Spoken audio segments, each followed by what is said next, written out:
नमस्कार दोस्तों, आध्यात्म के एक और नए अंक में आपका हार्दिक स्वागत है। दोस्तों, शुक्रवार का दिन शुक्रदेव को समर्पित है।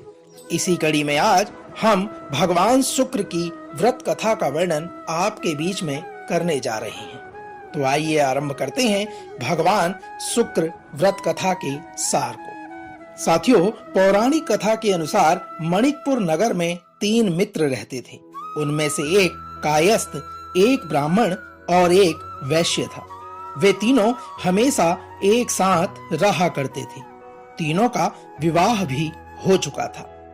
ब्राह्मण और कायस्थ के लड़कों का गौना हो चुका था, लेकिन वैश्य पुत्र का अभी तक गौना नहीं हुआ था।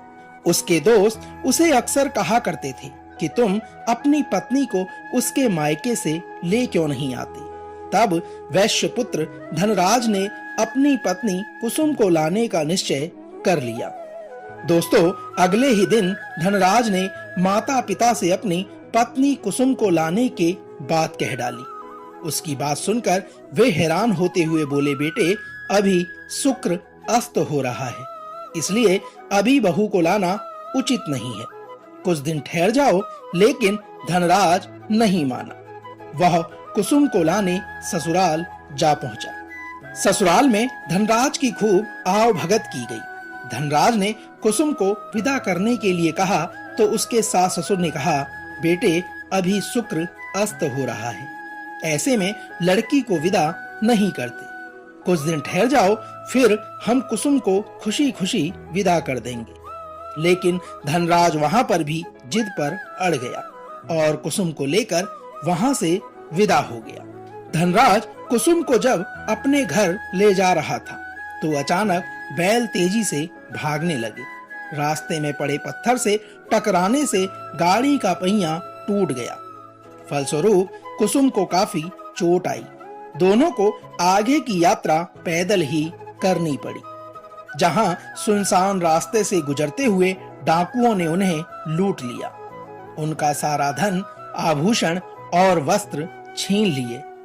फिर भी वह किसी तरह अपने घर पहुंच गए। दूसरे ही दिन एक और घटना घटी।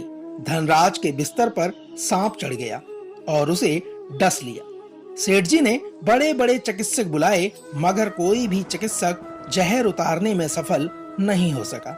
दूर दूर से सपेरे बुलाए गए, लेकिन कोई भी धनराज को नहीं बचा पाया। धनराज की मृत्यु हो गई।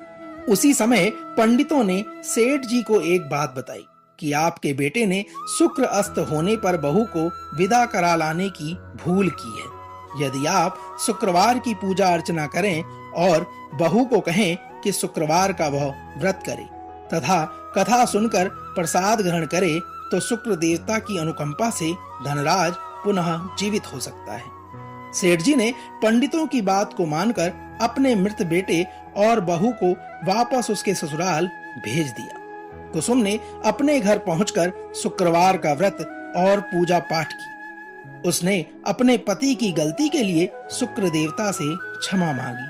फलस्वरूप धनराज जीवित हो उठा। धनराज के जीवित हो जाने पर घर की सभी खुशियां लौट आई। उधर धनराज के माता पिता ने बेटे के जीवित होने का समाचार सुना तो शुक्रवार का व्रत किया और गरीबों को अन्न, वस्त्र और धन का दान दिया। शुक्र के उदय होने पर धनराज अपनी पत्नी कुसुम के साथ लौट आया। दोस्तों, दोनों पति पत्नी शुक्रवार का विधिवत व्रत करते हुए शुक्र की पूजा करने लगे। उनके घर पे धन धान्य की वर्षा होने लगी। परिवार में सभी आनंद पूर्वक रहने लगे और इस लोक में सुख भोग कर परम लोक को प्राप्त हुए। दोस्तों, तो यह तो थी शुक्रदेव से जुड़ी व्रत कथा का सार। हम आशा करते हैं कि आज का यह अंक आपको अवश्य पसंद आया होगा। कल एक और नए अंक के साथ फिर आपसे होगी मुलाकात। तब तक जय शुक्रदेव, जय विष्णुदेव महाराज।